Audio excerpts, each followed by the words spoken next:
I hadn't the faintest idea what this matter was, but I was more annoyed than interested. I hadn't asked Jordan to tea in order to discuss Mr. J. Gatsby. I was sure the request would be something utterly fantastic, and for a moment I was sorry I'd ever set foot upon his overpopulated lawn. He wouldn't say another word. His correctness grew on him as we neared the city. We passed Port Roosevelt, where there was a glimpse of red-belted ocean-going ships, and sped along a cobbled slum lined with the dark, undeserted saloons of the faded gilt 1900s. Then the Valley of Ashes opened out on both sides of us, and I had a glimpse of Mrs. Wilson straining at the garage pump with panting vitality as we went by. With fenders spread like wings, we scattered light through half Astoria. Only half, for as we twisted among the pillars of the elevated, I heard the familiar jug-jug spat of a motorcycle, and a frantic policeman rode alongside. "All right, old sport," called Gatsby. We slowed down. Taking a white card from his wallet, he waved it before the man's eyes. "Right you are," agreed the policeman, tipping his cap. "Know you next time, Mr. Gatsby. Excuse me." "What was that?" I inquired. "The picture of Oxford?"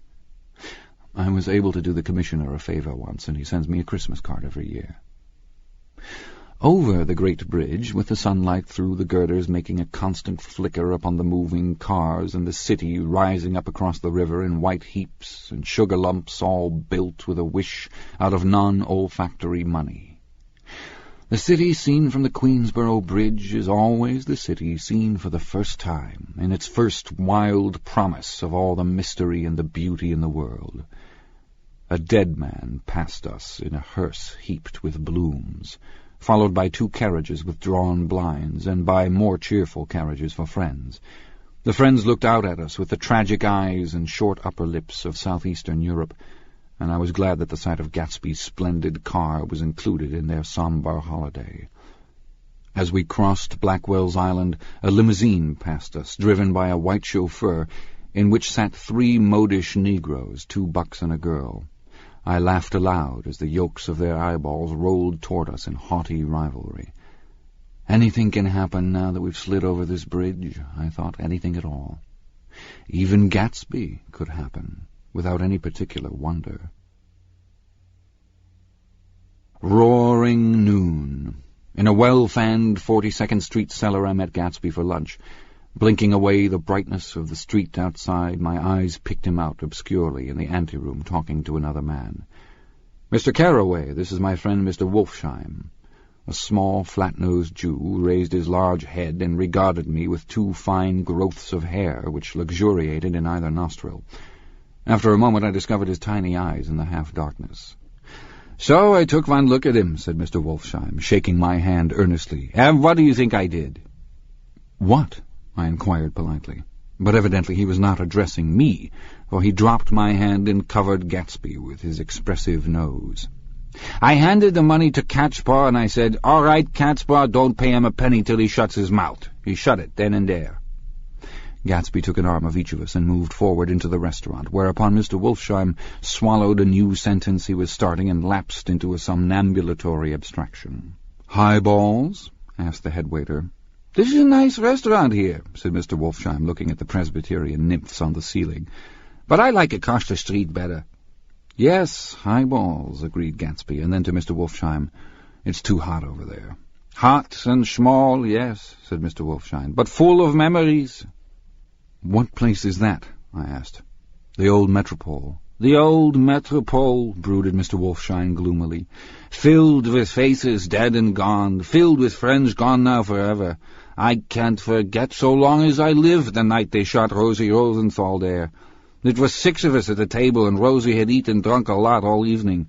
When it was almost morning, the waiter came up to him with a funny look and says somebody wants to speak to him outside. 'All right,' says Rosie, begins to get up, and I pulled him down in his chair. 'Let the bastards come in here if they want you, Rosie, but don't you, so help me, move outside this room.'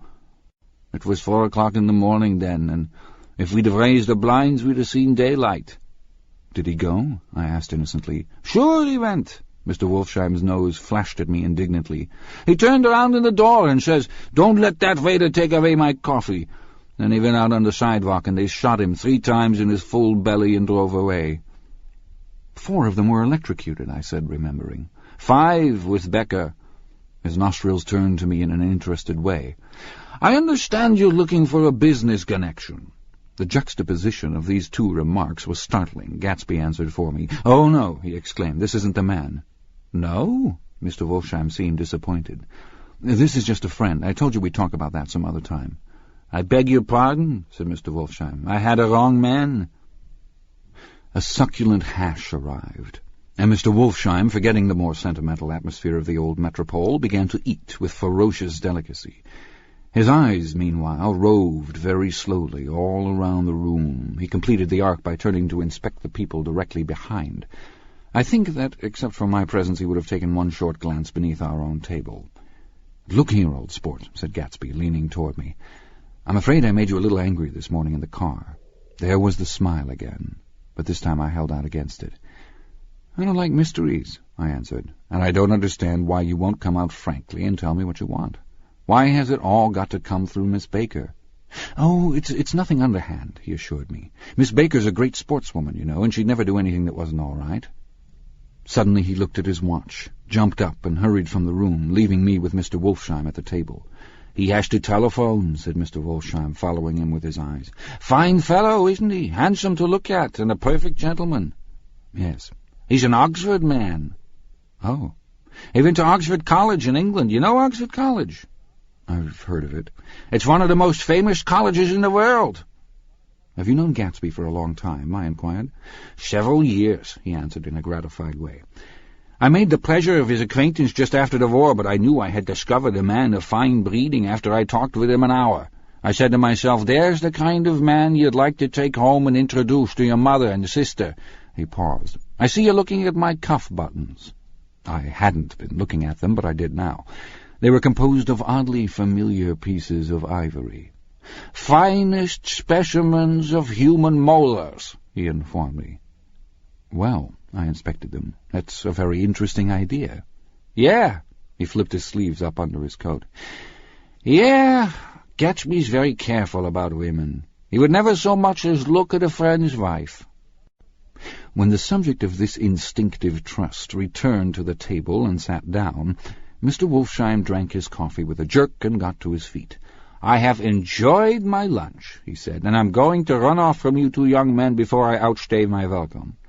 "Don't hurry, Meyer," said Gatsby without enthusiasm. Mr. Wolfsheim raised his hand in a sort of benediction. "You're very polite, but I belong to another generation," he announced solemnly.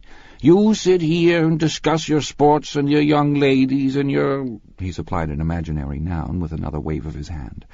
"As for me, I am 50 years old, and I won't impose myself on you any longer."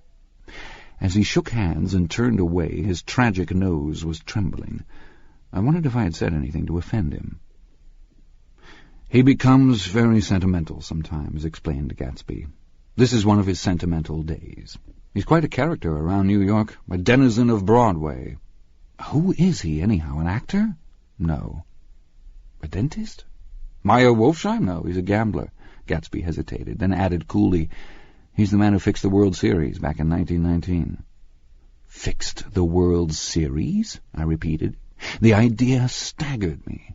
I remembered, of course, that the World Series had been fixed in 1919, but if I had thought of it at all, I would have thought of it as a thing that merely happened, the end of some inevitable chain. It never occurred to me that one man could start to play with the faith of 50 million people, with the single-mindedness of a burglar blowing a safe. "How did he happen to do that?" I asked after a minute. "He just saw the opportunity."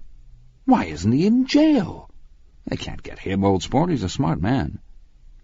I insisted on paying the check. As the waiter brought my change, I caught sight of Tom Buchanan across the crowded room. "Come along with me for a minute," I said. "I've got to say hello to someone." When he saw us, Tom jumped up and took 6 steps in our direction. "Where have you been?" he demanded eagerly. "Daisy's furious because you haven't called up." "This is Mr. Gatsby, Mr. Buchanan." They shook hands briefly, and a strained, unfamiliar look of embarrassment came over Gatsby's face. "How have you been, anyhow?" demanded Tom of me. "How'd you happen to come up this far to eat?" "I've been having lunch with Mr. Gatsby." I turned toward Mr. Gatsby, but he was no longer there.